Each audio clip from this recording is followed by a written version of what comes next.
What's up, guys? We're here. We're back. So the last time you saw the Gladiator, it was in pieces, and I'm gonna show you some of that transition in the video.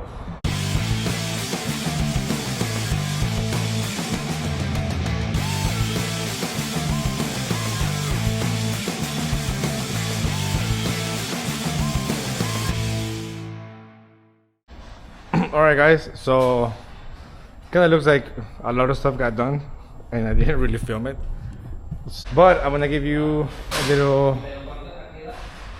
show you what we've done so far. So obviously we put the gas tank back. Just go in here. The gas tank is back in the vehicle. Everything is secure. The drive shaft for now it's back. It's all destroyed, but I need to move the Jeep and I don't wanna just wait on tumbles. Once it's on the ground, I'll measure it and order a new one. New mounts are in and welded. Only this upper is the only thing I've put so far. Once I set the pinion angle, I'll be able to put the other one. However, I do need to remove the steps to be able to access that bolt. It was really hard to get that one in there. But I wanted to point out, as I mentioned at the beginning of the first video, before we added this bracket here, this controller used to go here. Every time you were at full droop, how we are now, the pinion was pointing down. Now, as you can see, it's kind of like lined up with the trunfer case. I mean, to the center support. And in the front, obviously we gotta finish the exhaust. I split it here just because it made it easier. And like I said, we cut this loop here, the loop that goes here to clear the arm. And then we ordered a MagnaFlow one that's supposed to just replace that. It's gonna be tight. I don't know if that's gonna work, to be honest with you, but we'll find out once we put it on. And clean the frame, welded everything, bolted the cross member. We did bolt this bracket on, but also welded all around it, just because it's a mount. It's just, to me, it's just better to weld it. But RPM sends you a bolted one, so if you only want to bolt it on, it's more than fine. It works. We did have to modify the gas tank skip plate. I'll show you where. Here. To clear this here, we just kind of cut this here and then painted it, and it's fine. And now we're gonna put new springs that are right there, and put the tires and see how it sits. See. We already prepped the cross member for the front, or prepped the area where the cross member is gonna go. Kind of painted already. We got some light.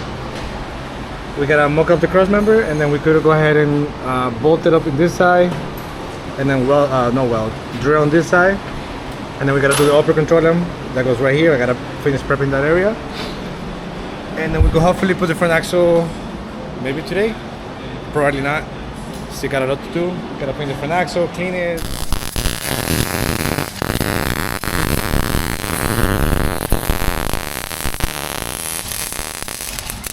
But right now, we are trying to finish it.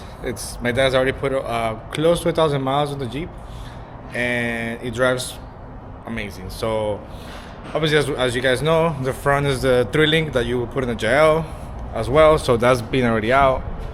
We did the truss, as you guys knew on the first video. Then we cut all the brackets, put a new cross member, redo the exhaust, and install the front 3-link. 2 lower control arms, 1 upper. No drive shaft right now. We're prepping for SEMA. Just kidding. We're trying to I gotta order the drive shaft. I haven't had a chance to measure it because I wanted to do all the fine tuning and stuff. Right now I'm cycling the suspension, I'm doing the shocks, pump stops. So we haven't gotten to the front, but that's where I started. Dumb. Let's go to the back. So right now I have the springs on the floor. Took the springs out, cycle the suspension with no springs, and that way I'm able to determine how much bump stops we need. I'm ready to take it all back down and put it back together for one last time. I'm waiting on Don for a rear track bar, new steering ends because they're destroyed, and the front track bar. I do need longer brake lines. It's here, so it's safe, and it's got tension, but it's not gonna break. But they need to be replaced. That's the next upgrade. Now that I know the length of a shock that I need, and the amount of bump stop I need. I ended up, if you remember correctly, I was saying how dumb the factory sway bar was. So I put a JK sway bar, a real JK sway bar, and we'll do some taps, and it's gonna work just fine. Right now, we are putting it back together. We're gonna put the springs back, put the bump stops, and now I know we have the right structure for the front. And once I finish the suspension, the next thing I have to do is figure out what I'm doing with this. So this is the Rockstar Engineering steps that come down, and it's also a Rockstar. But this piece, it's on the way of the controller. So I need to figure out what I'm gonna do about that, how I'm gonna modify that, or put a filler plate or something. I don't know. Haven't gotten that far. Well, that's plenty of flex. That's a 40, and I brought it up a little bit, but the tire is almost under the body, meaning it flexes a lot. So we're gonna continue with this. I'll keep you guys posted.